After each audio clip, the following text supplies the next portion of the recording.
और मध्य प्रदेश में ओबीसी वर्ग को बढ़ा हुआ आरक्षण यानी 27% आरक्षण देने पर हाईकोर्ट ने रोक बरकरार रखी है। जबलपुर हाईकोर्ट ने साफ किया है कि फिलहाल ओबीसी वर्ग को पहले की तरह 14% आरक्षण ही दिया जा सकेगा। इस मामले पर सुनवाई में राज्य सरकार की ओर से कहा गया है कि प्रदेश में कोरोना की तीसरी लहर के मद्देनजर डॉक्टर्स की नियुक्ति करना जरूरी है। इस पर हाईकोर्ट ने आदेश दिया है कि सरकार मेरिट लिस्ट तो 27% आरक्षण के हिसाब से बना सकती है, लेकिन डॉक्टर्स की नियुक्ति में 14% आरक्षण ही दिया जा सकेगा।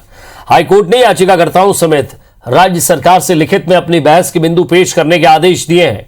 इस मामले पर अगली सुनवाई 10 अगस्त को होगी। इधर आज सुनवाई में सरकार की ओर से कहा गया है कि प्रदेश में ओबीसी वर्ग की आर्थिक सामाजिक स्थिति और उनकी बड़ी आबादी को देखते हुए ओबीसी आरक्षण बढ़ाना जरूरी है। इस पर याचिकाकर्ताओं ने हाल ही में सुप्रीम कोर्ट ने महाराष्ट्र में आबादी के हिसाब से दिए गए मराठा आरक्षण को अवैध करार देने का हवाला दिया है। साथ ही यह भी कहा है कि सुप्रीम कोर्ट के इंदिरा साहनी जजमेंट के मुताबिक किसी भी स्थिति में आरक्षण 50% से ज्यादा नहीं हो सकता है। वहीं राज्य सरकार की ओर से कहा गया है कि खुद सुप्रीम कोर्ट ने साफ किया है कि विशेष परिस्थितियों में आरक्षण 50% की सीमा से ज्यादा बढ़ाया जा सकता है और ओबीसी वर्ग की बड़ी आबादी को प्रदेश में विशेष परिस्थिति ही माना जाना चाहिए। कोर्ट ने यही आदेश पारित किया है कि जहां तक 14% ओबीसी का रिजर्वेशन का सवाल है, उस पर कोई डिस्प्यूट है ही नहीं और उस बेसिस पे आप अपॉइंटमेंट कर सकते हो विज़ medical officers in the state of Madhya Pradesh is concern. तो इस तरह से ये अपने आप में एक लैंडमार्क इंटरिम ऑर्डर है कि अभी भी मध्य प्रदेश में 14% ही ओबीसी रिजर्वेशन रहेगा। 27% ओबीसी के आरक्षण के आधार पर ही मेरिट लिस्ट बनेगी, किंतु अभी 14% तक के पदों के विरुद्ध नियुक्ति आदेश जारी किए जा सकेंगे। आगे जो निर्णय होगा वो न्यायालय के अधीन होगा। और ज्यादा बातचीत के लिए हमारे संवाददाता विजेंद्र पांडे हमारे साथ जुड़ गए। विजेंद्र, अब यह आरक्षण 27 के बजाय 14% ही रहेगा, सारी भर्तियां इसी हिसाब से निकलेंगी।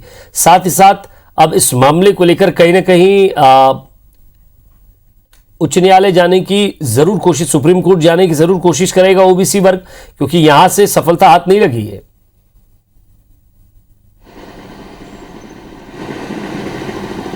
विजय, देखिए, ये अंतरिम आदेश है हाई कोर्ट का, ये जजमेंट नहीं है जिसे अपर कोर्ट में चुनौती दी जा सके।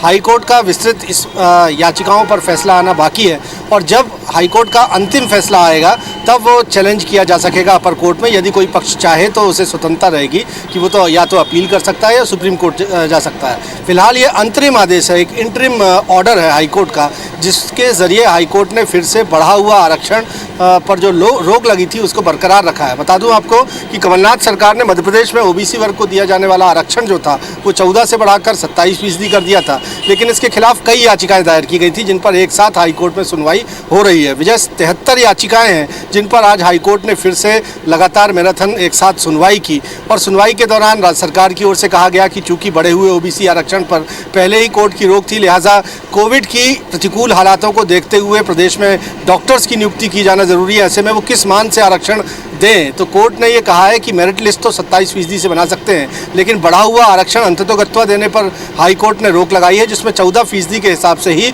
मेडिकल ऑफिसर्स की भर्ती मध्य प्रदेश में हो सकेगी। दूसरी तरफ हाई कोर्ट ने तमाम जो याचिकाकर्ता हैं और सरकार का पक्ष है, सबसे अपने जो सबमिशन है वो रिटन सबमिशन मांगे हैं, यानी उनकी बहस के जो मुख्य बिंदु हैं उनको लिखित में हाई कोर्ट ने मांगा है और 10 अगस्त को इस मामले पर सुनवाई तय की है। एक बार फिर आज सुनवाई के दौरान विजय, राज्य सरकार ने साफ किया है कि वो ओबीसी वर्ग को बढ़ा हुआ आरक्षण देने के पक्ष में है, क्योंकि सामाजिक आर्थिक उनका जो पिछड़ापन है उसको दूर सिर्फ बढ़े हुए आरक्षण के जरिए ही किया जा सकता है। जबकि याचिकाकर्ताओं की ओर से फिर ये दलील दी गई कि अगर सरकार आबादी के लिहाज से आरक्षण देती है तो ये गलत होगा, न सिर्फ इंदिरा साहनी जजमेंट के खिलाफ होगा क्योंकि 50% से ज़्यादा आरक्षण हो जाएगा, साथ ही साथ मराठा आरक्षण का भी जिक्र किया गया। जिस तरह से महाराष्ट्र सरकार ने मराठा आरक्षण आबादी के लिहाज से दे दिया था, लेकिन सुप्रीम कोर्ट में वो टिक नहीं पाया, सुप्रीम कोर्ट ने उस कानून को ही रद्द कर दिया गया। ये भी दलील दी गई कि यदि आबादी के लिहाज से आप आरक्षण देते हैं तो लक्षद्वीप में तो 90% आबादी माइनॉरिटी की है, तो ऐसे में क्या 90% आरक्षण दिया जा सकता है। तो तमाम ये तर्क हैं याचिकाकर्ताओं के भी, सरकार के भी। सरकार ये कहती है कि इंदिरा साहनी जजमेंट में भी, जिसमें 50% आरक्षण की अधिकतम सीमा तय की गई है, उस पर भी कोर्ट ने यह कहा है कि विशेष परिस्थितियों में आरक्षण 50% से ज़्यादा हो सकता है, ऐसा मध्य प्रदेश के महाधिवक्ता का कहना है। और उनका ये भी कहना है कि प्रदेश में जो तकरीबन 50% ओबीसी आबादी है और महज 14% आरक्षण मिल रहा है, उनका उन्नयन किया जाना ज़रूरी है। और ये विशेष परिस्थितियाँ हैं, इसलिए बढ़ाया जाना आरक्षण ज़रूरी है। लेकिन आज दिन भर की सुनवाई के बाद कोर्ट ने यह साफ किया कि फिलहाल बढ़े हुए आरक्षण पर रोक बरकरार रहेगी, यानी 14% ही आरक्षण दिया जा सकेगा। और अंतिम फैसला बाद में आएगा जब इस पूरे मसलों पर सुनवाई हाईकोर्ट कर लेगा। और 10 तारीख को कोर्ट ने अगली सुनवाई 10 अगस्त को तय की है, जिसके पहले तमाम पक्षों को अपना रिटन सबमिशन जो है हाईकोर्ट में पेश करना होगा। जी शुक्रिया विजेंद्र, इस तमाम बातचीत के लिए नजर बनाए रखिएगा।